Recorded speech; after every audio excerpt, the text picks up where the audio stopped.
The Valkyrie Empire had ruled the stars for 10,000 years. They had conquered 17 different species across 3 galaxies. Every civilization they met either surrendered peacefully or was crushed under their military might. Admiral Zethrix stood on the command deck of his flagship, the Eternal Dominion, and looked at the small blue planet on the viewing screen. It was a pretty world, he thought. Green lands, deep oceans, white clouds. It reminded him of the paintings in the Imperial Museum back home.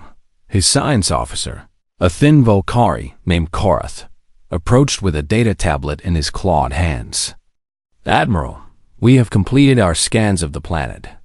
The dominant species calls themselves humans.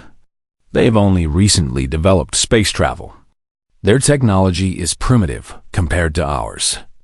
They have no shields, no plasma weapons, and their ships are slow." Zethrix nodded slowly. This would be another easy conquest. The Universal Code of Warfare required him to offer terms first, and he always followed the code. Every civilized species in the galaxy followed the code. It was the proper way to conduct war, with honor and structure and clear rules that both sides understood. "Send a message to their leaders," Zethrix commanded. "Tell them we wish to discuss their future. Give them the standard terms." The message was sent across all frequencies. Within 6 hours, a small human vessel approached the Valkyrie fleet. It was called the Horizon's Edge, and it carried a delegation of 5 humans. Zethrix allowed them to dock with his flagship. He wanted to see these creatures up close before he conquered their world. Captain Daniel Harris was the first human to step onto the Valkyrie ship.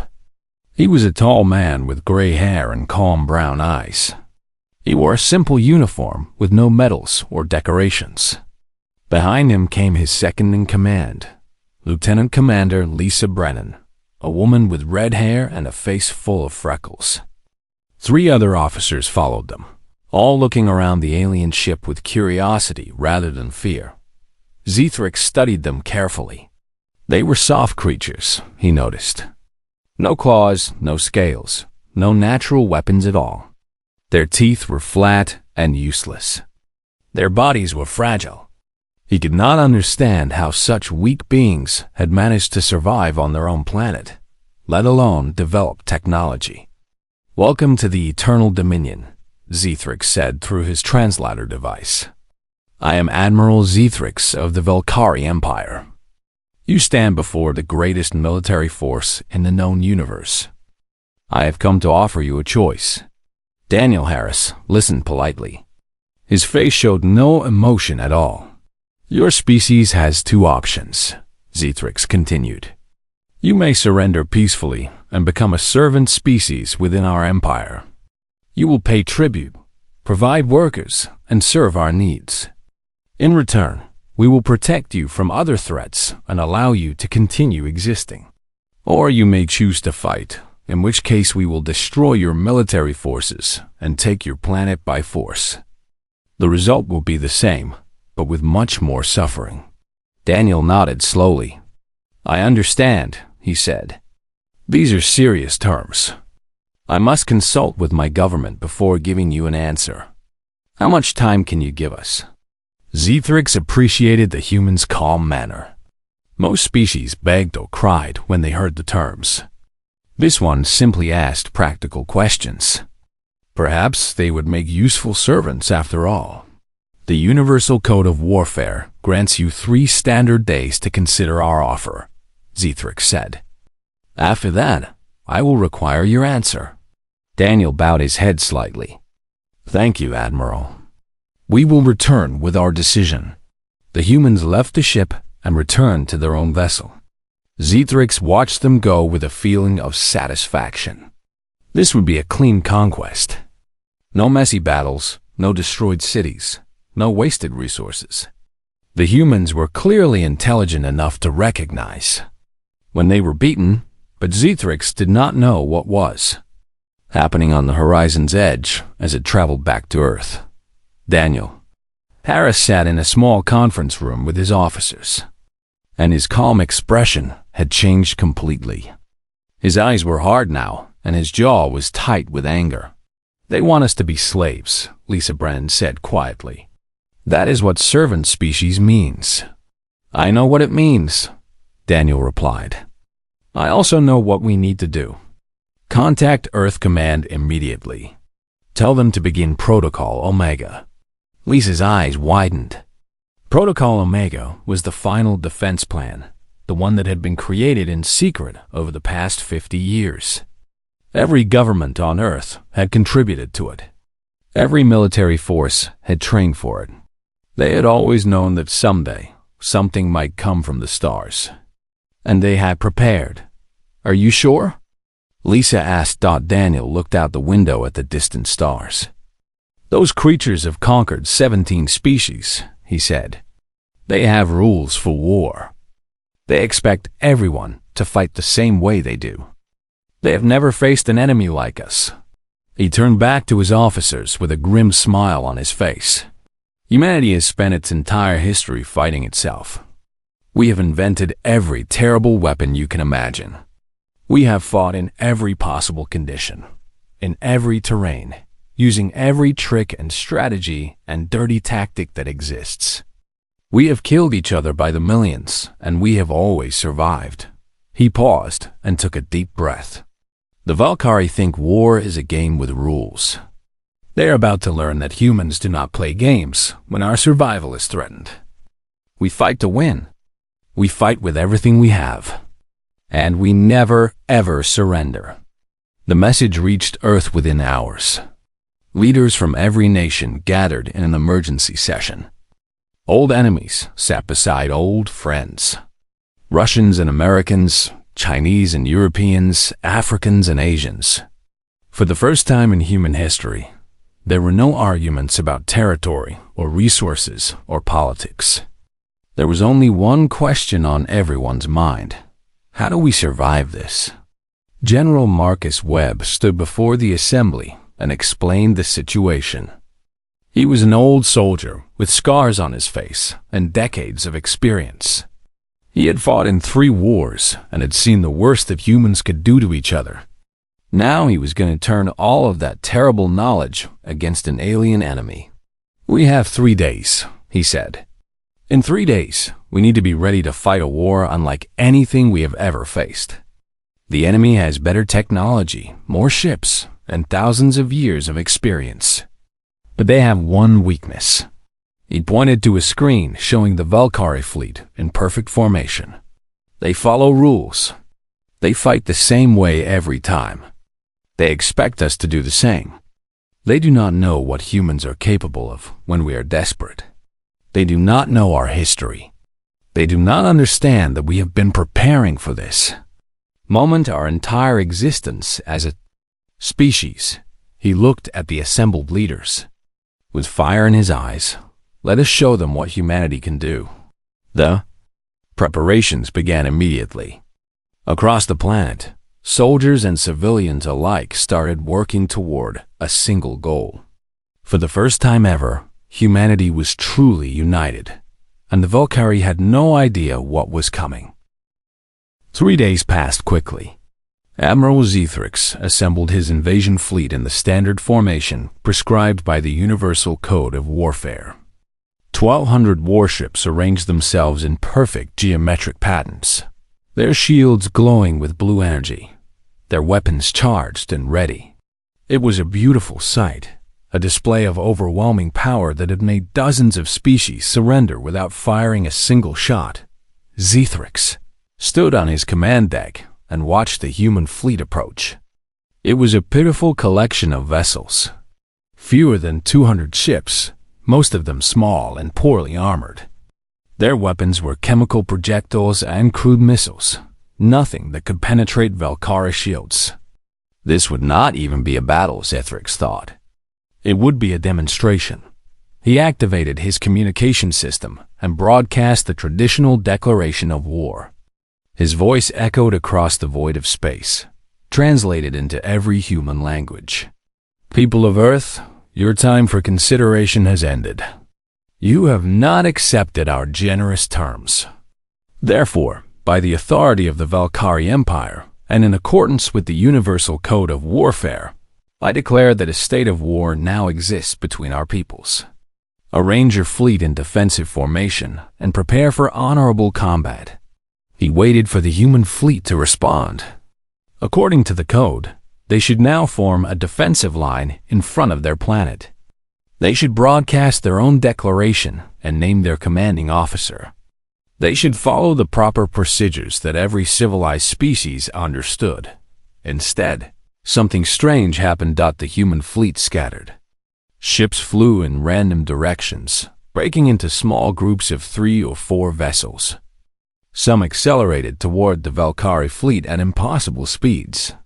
Others turned and flew away entirely, disappearing behind moons and asteroids. Within minutes, the neat formation that Zithrix had observed was gone, replaced by chaos.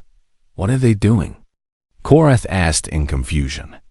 This is not a valid military formation. Zithrix had no answer.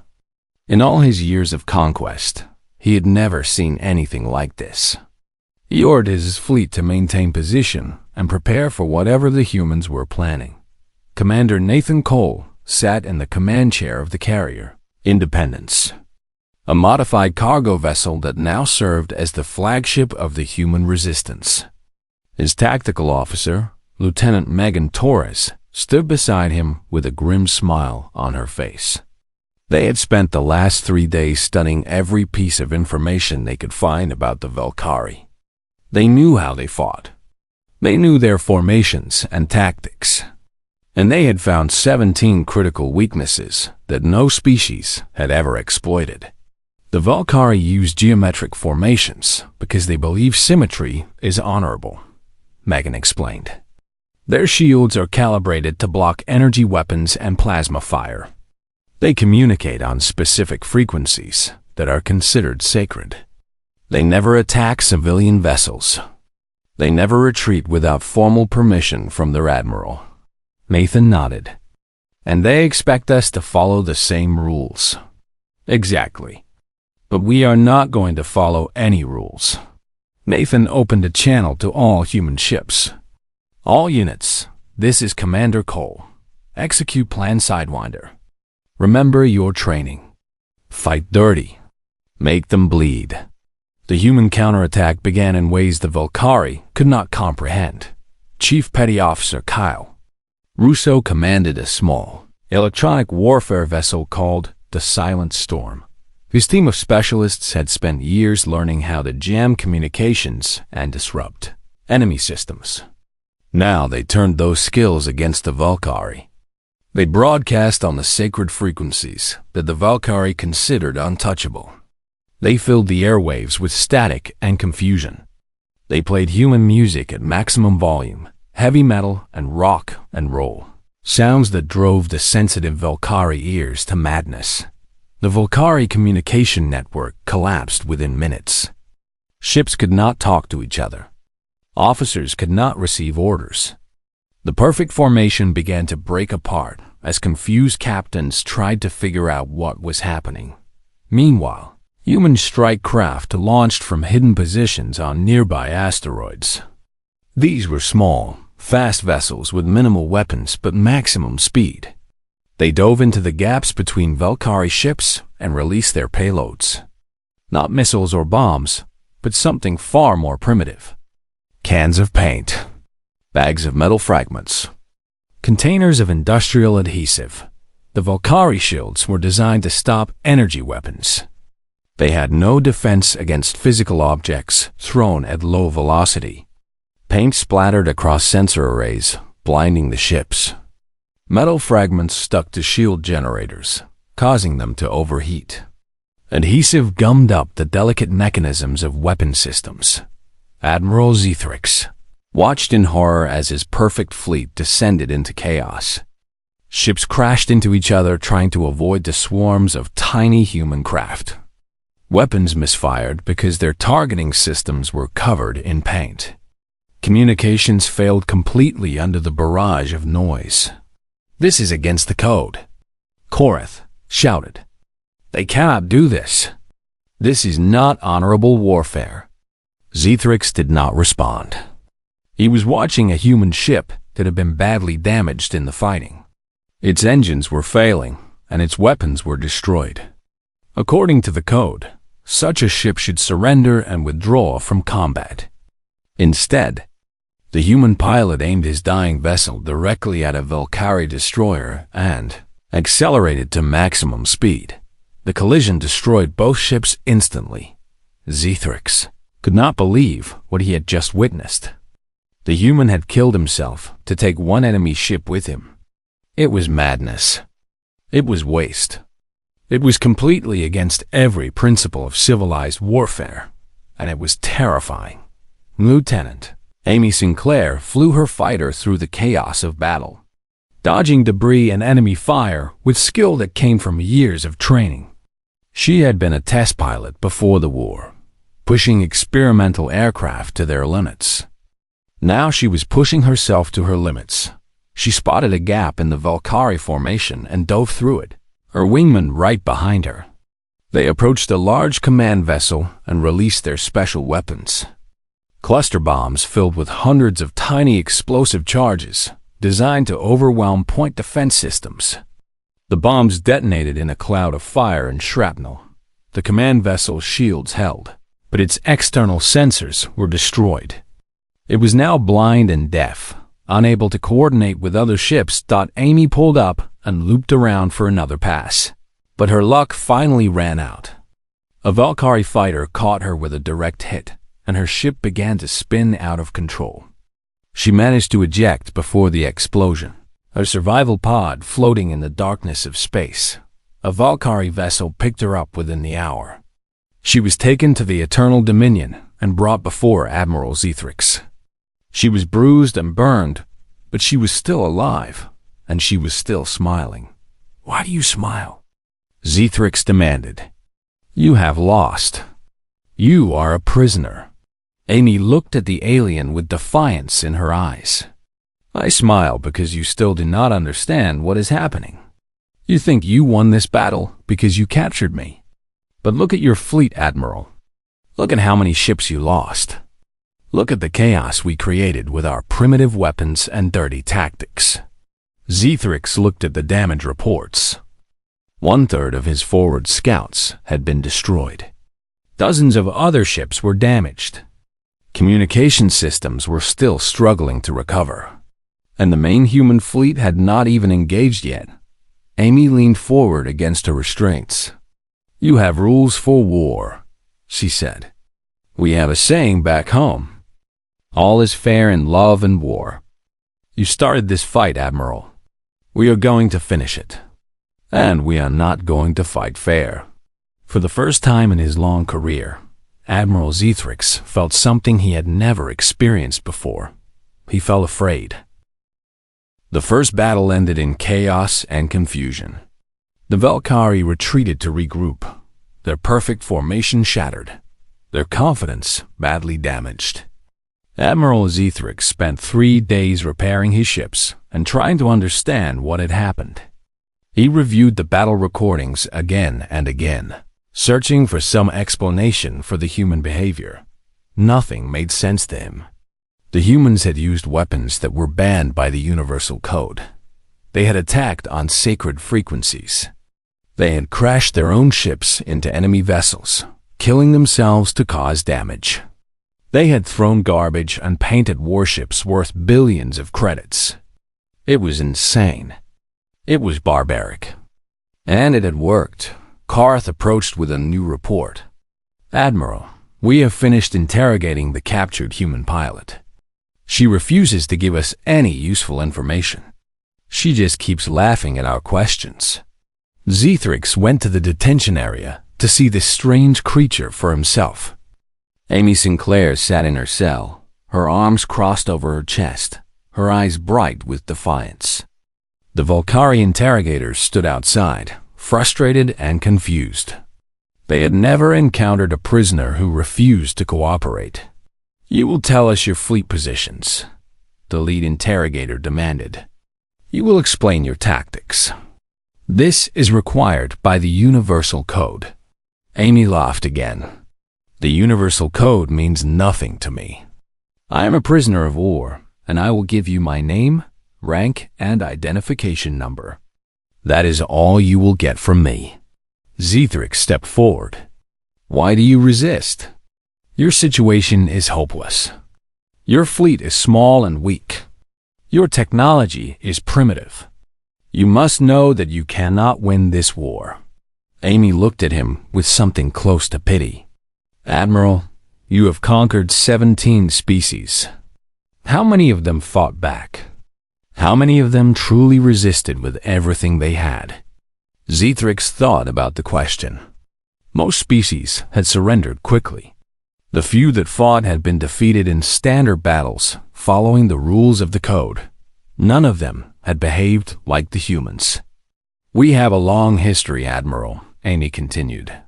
"We have been killing each other since before we learned to write. We invented fire and used it to burn our enemies. We invented metal and used it to make weapons. We invented explosives, poison gas, nuclear bombs. We have fought in trenches filled with mud and blood. We have fought in jungles and deserts and frozen wastelands. We have committed terrible crimes against each other." She stood up and walked to the bars of her cell. "But through all of that, we survived. We adapted. We learned. And now, for the first time in our history, we are united against a common enemy. You should be afraid, Admiral, because you have never faced anything like humanity before." The war continued for months. The Volcari pushed forward with overwhelming force, capturing 3 human colony worlds. But every victory cost them dearly. Every occupied world became a nightmare of resistance and rebellion. On the colony world of New Montana, a man named Scott Patterson organized the resistance. He had been a farmer before the war, growing crops and raising animals on his small piece of land. Now he was a guerrilla fighter, leading a small group of rebels against the Valkyrie occupation. His wife Laura stood beside him, loading ammunition into homemade weapons. Their teenage son Tyler served as a scout, slipping through Valkyrie patrols to gather information. They were not soldiers. They had never been trained for combat, but they refused to surrender their home. "The garrison at Miller's Creek has 300 soldiers," Tyler reported. "They have set up a command post in the old town hall. There are 2 patrol routes, and they change shifts every 6 hours." Scott studied the map on his table. It was hand-drawn, based on Tyler's observations. They had no satellites, no advanced sensors, no sophisticated equipment. They had farming tools, stolen weapons, and pure determination. "We cannot attack them directly," Laura said. "We are only 12 people.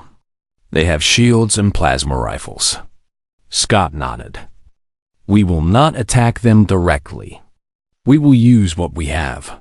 He pointed to various locations on the map. "The fertilizer warehouse here has enough ammonium nitrate to make a large bomb. The old fuel depot here has been abandoned, but the storage tanks are still full. And the storm drains here run directly under the town hall." They worked through the night, gathering materials and preparing their attack. Other resistance members joined them, farmers and shopkeepers and teachers who had never imagined themselves as warriors. But the Valkyrie had taken their homes, killed their neighbors, and threatened their families. They had nothing left to lose. The attack came at dawn. Tyler had planted small explosive charges along the patrol routes, timed to detonate simultaneously. The blasts were not large enough to cause serious damage, but they created confusion and drew soldiers away from the command post, while the patrols responded to the explosions. Scott and 3 others crawled through the storm drains with their homemade bomb. It was heavy and unstable, a crude device made from farming supplies and desperation. They placed it directly under the town hall and set the timer. The explosion shook the entire town. The command post collapsed in a cloud of dust and debris. 300 Valkyrie soldiers died in an instant, killed by a weapon made from fertilizer and fueled by people who had never built a bomb before in their lives. Admiral Zethrix received the news aboard his flagship. He could not understand it. These were not soldiers. They were civilians, farmers, and families who should have accepted Volcari rule. Instead, they were fighting back with a ferocity that terrified his troops. He called an emergency meeting with his senior officers. "We need to understand these humans," he said. "We need to know why they fight like this." One of his intelligence officers brought forward a collection of human, historical records that they had captured from occupied worlds. Books, videos, documents that described the long and bloody history of human conflict. Zethrix spent hours reviewing the material. He learned about the world wars, where millions of humans had died fighting each other. He learned about guerrilla campaigns in jungles and mountains, where small groups of fighters defeated much larger armies. He learned about weapons of mass destruction that could poison entire planets. The more he learned, the more horrified he became. "They have been practicing for this war their entire existence," he said quietly. "Every generation has fought. Every generation has learned new ways to kill.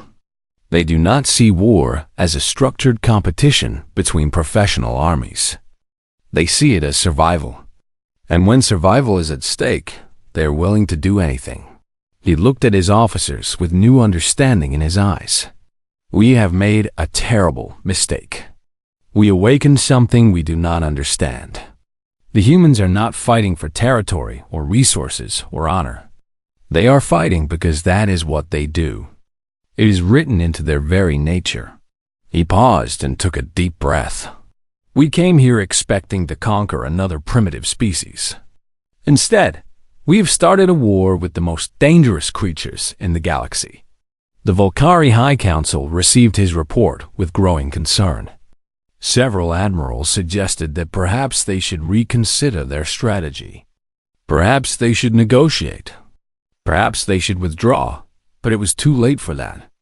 The humans were not interested in negotiation anymore. They had tasted victory, and they wanted more. They were coming, and nothing in the galaxy was going to stop them. 6 months into the war, the situation had changed dramatically. The Volcari still controlled 3 human colony worlds, but they had lost 40% of their invasion force. Every day brought new reports of attacks, sabotage, and rebellion. Soldiers refused to leave their fortified bases because the humans had turned every street corner into a potential ambush. Admiral Zethrix stood before a holographic map of the war zone, studying the positions of his remaining forces. Red markers indicated destroyed ships and lost outposts. There were far too many red markers. "We received another report from New Montana," Korath said quietly. "The garrison at Crystal Lake was overrun last night. 200 soldiers killed. The attackers disappeared before reinforcements could arrive." Zethrix closed his eyes. The garrison at Crystal Lake had been well fortified and well armed. They had shields, sensors, and enough firepower to destroy a small army. But the humans had found a way through their defenses. They always found a way. On Earth, General Marcus Webb coordinated the counteroffensive from a bunker deep underground. His daughter, Captain Hannah Webb, commanded a squadron of fighters in the asteroid belt. They had turned the rocks and debris between Mars and Jupiter into a maze of hidden bases and weapons platforms. Hannah's squadron was called the Ghost Riders. They flew modified mining ships equipped with railguns and improvised missiles. They struck Volcari patrols without warning, disappeared into the asteroid field, and struck again somewhere else. The Volcari never knew where they would appear next. "Enemy convoy approaching Sector 7, a sensor operator reported. 12 cargo ships with a destroyer escort." Hannah smiled. Cargo ships meant supplies. Supplies meant food and weapons for the occupation forces on the colony worlds. If those supplies never arrived, the occupation would grow weaker. "All units, prepare for attack," she ordered. "Standard hit and run. Disable the escort. Destroy the cargo. disappear before reinforcements arrive. The Ghost Riders struck with practiced precision. They came from 3 directions at once, their small ships too fast for the destroyer's weapons to track. Railgun rounds tore through cargo containers, scattering supplies across the void of space. Improvised missiles slammed into the destroyer's engines, leaving it drifting and helpless. The attack lasted 4 minutes. When the Valkyrie reinforcements arrived, they found only wreckage and the fading heat signatures of human engines. Back on New Montana, Scott Patterson's resistance cell had grown from 12 fighters to over 300. They operated from hidden camps in the mountains, emerging to strike at Valkyrie positions and then vanishing back into the wilderness. Lavra. Patterson had become an expert at making explosives from common materials. Tyler had trained a network of young scouts who moved through Valkyrie-controlled areas, disguised as workers and refugees. The occupation forces could trust no one. One night, a Valkyrie patrol captured a young human woman named Grace Sullivan. She was carrying medical supplies to a wounded resistance fighter. The Valkyrie commander, a cruel officer named Varath, decided to make an example of her. He announced that she would be publicly executed the next morning in the town square. Word of the execution spread quickly through the resistance network. Scott Patterson gathered his fighters for an emergency meeting. "We cannot let them kill her," he said. "If we do nothing, they will think we are weak. They will capture more of our people. They will break our spirit. But the town square will be heavily guarded," Lavra pointed out. "They expect us to try something. It is a trap." Scott nodded. "Yes, it is a trap. But we are going to spring it anyway. Just not in the way they expect." The next morning, crowds of humans gathered in the town square under the watchful eyes of Valkyrie soldiers. Grace Sullivan stood on a platform, her hands bound, her face calm despite her fear. Varath stood beside her, delivering a speech about the consequences of resistance. He never finished his speech. The attack came from underground. Scott and his fighters had spent the night digging tunnels from the abandoned subway system beneath the square. They emerged in the middle of the crowd, dressed as ordinary civilians, weapons hidden under their coats. At exactly the same moment, explosions erupted at 3 different Valkyrie checkpoints on the edges of town. The soldiers in the square turned toward the sound of the blasts, confused and alarmed. Scott raised his weapon and fired at the guards on the platform. His fighters did the same, creating chaos in the crowd. Lavra rushed forward and cut Grace's bonds, pulling her to safety before the Valkyrie could react. Within 2 minutes, the rescue was complete. The resistance fighters disappeared into the crowd and the tunnels, leaving behind only smoke and confusion. Varath survived the attack, but his reputation did not. He was reassigned to a remote outpost in disgrace. Admiral Zethrix watched the recording of the rescue with growing despair. The humans had planned it perfectly. They had anticipated the trap and turned it against the Valkyrie. They had saved their comrade and humiliated the occupation forces, all in broad daylight in front of hundreds of witnesses. "They are getting better," he said quietly. "Every day, they learn new tactics. Every day, they find new ways to hurt us. We are not fighting an army. We are fighting an entire species." He called for the historical records again, the ones he had studied after his first encounters with human resistance. This time, he looked for something specific. He searched for the moments when humans had been pushed to their limits, when they had faced extinction and refused to die. He found stories of cities under siege that held out for years. He found records of resistance movements that fought for decades against impossible odds. He found examples of individual humans who sacrificed everything, their lives, their families, their futures, rather than surrender. They do not know how to give up, he realized. It is not part of their nature. When we threaten them, they do not become weaker. They become stronger. Every attack we launch, every atrocity we commit, only makes them more determined to destroy us. He looked at his officers, his once proud commanders who now looked exhausted and afraid. "We came here to conquer them," he said, "but we have only united them. Before we arrived, they were divided into competing nations and factions. Now they are one people with one purpose. We did not conquer humanity. We created something far more dangerous." He walked to the viewing window and looked out at the stars. Somewhere out there, human ships were gathering. Human weapons were being built. Human soldiers were training for the final battle. "We need to end this war," he said. "Not with victory, but with peace. Because if we continue fighting, they will destroy us. They will hunt us across the galaxy. They will never stop, never rest, never forgive. That is what we are facing. That is what we have awakened." He turned back to his officers with resignation in his eyes. "Contact the High Council. Tell them we need to negotiate before it is too late." The Valkyrie High Council debated for 7 days. Some admirals wanted to continue the war.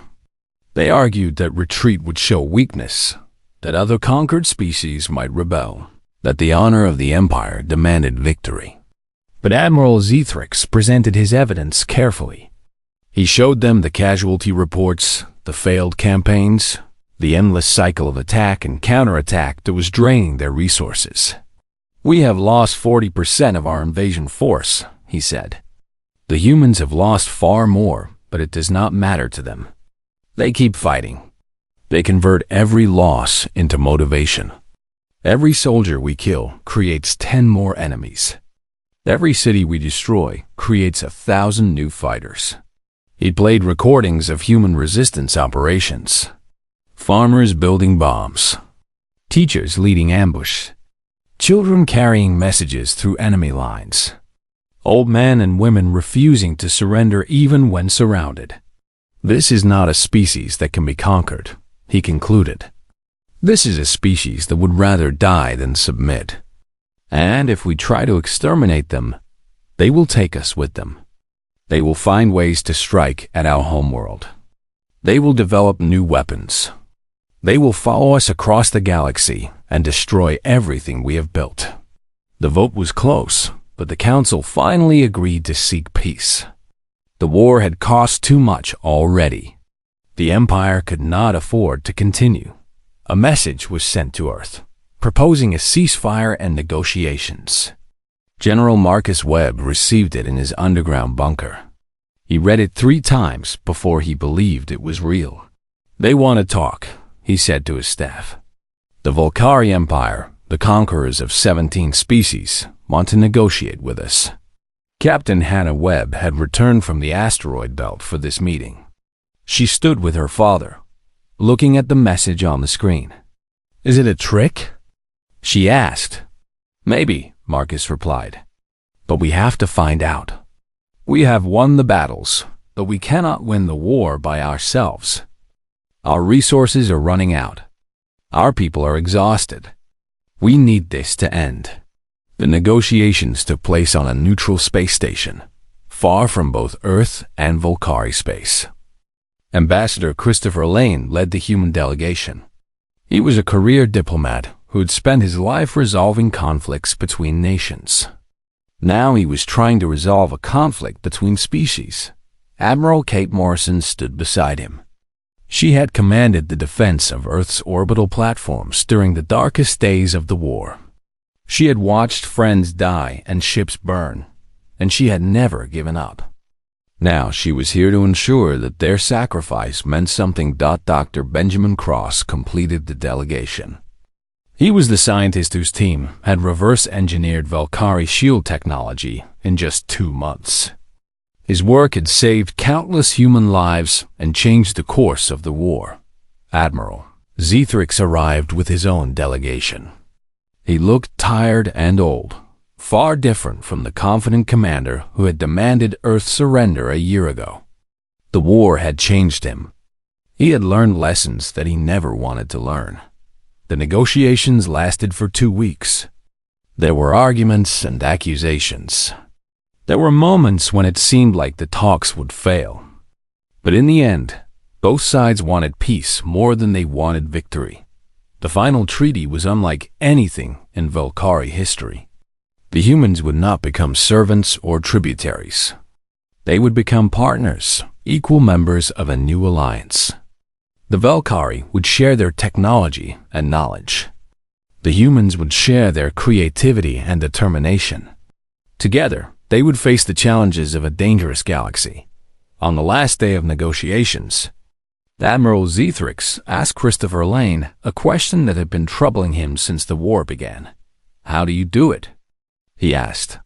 "How do you fight without rules, without honor, without structure, and still maintain your civilization? How do you commit such terrible acts in war and then return to normal life in peace?" Christopher considered the question carefully. It was the same question that humans had been asking themselves for thousands of years. He wanted to give an honest answer. "We do have rules," he said. "We have laws and ethics and codes of conduct. We believe in justice and mercy and kindness. We build schools and hospitals and parks. We create art and music and literature.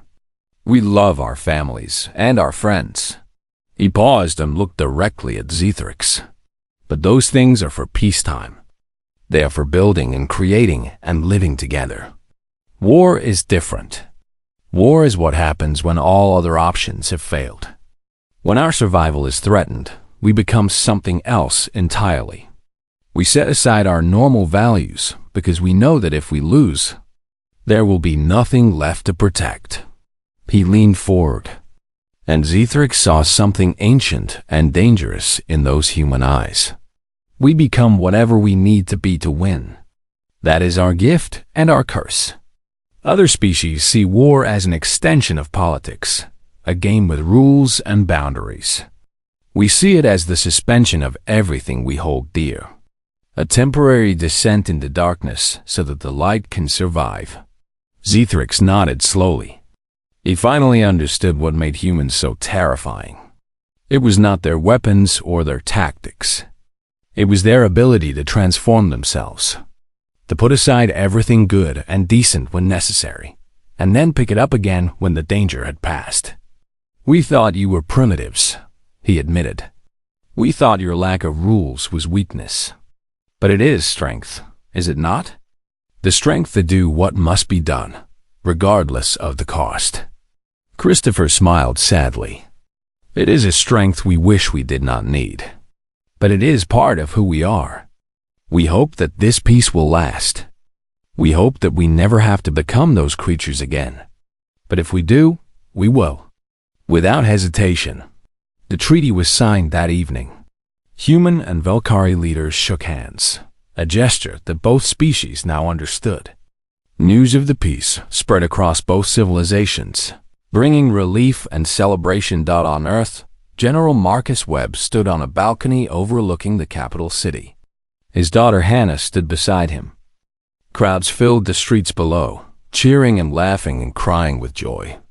The war was over. Humanity had survived. "We did it," Hannah said quietly. "We actually did it." Marcus nodded. "We did, but we must never forget what it cost. The lives we lost, the things we had to do, the monsters we had to become." He looked up at the stars, knowing that somewhere out there, the Valkyrie were looking back. Let this be a lesson for any species that threatens us in the future. We do not want war. We would rather live in peace. We would rather build than destroy. But if you force us to fight, we will fight with everything we have. We will follow no rules. We will show no mercy. And we will never ever stop until we have won. He put his arm around his daughter and smiled. That is what it means to be human. The galaxy had learned an important lesson. The small, fragile creatures from the unremarkable blue planet were not to be underestimated. They had faced the greatest military power in the known universe and had refused to break dot, and every species that heard the story remembered it well. Never start a war with humans, because humans follow no rules when it comes to war, and they always find a way to win.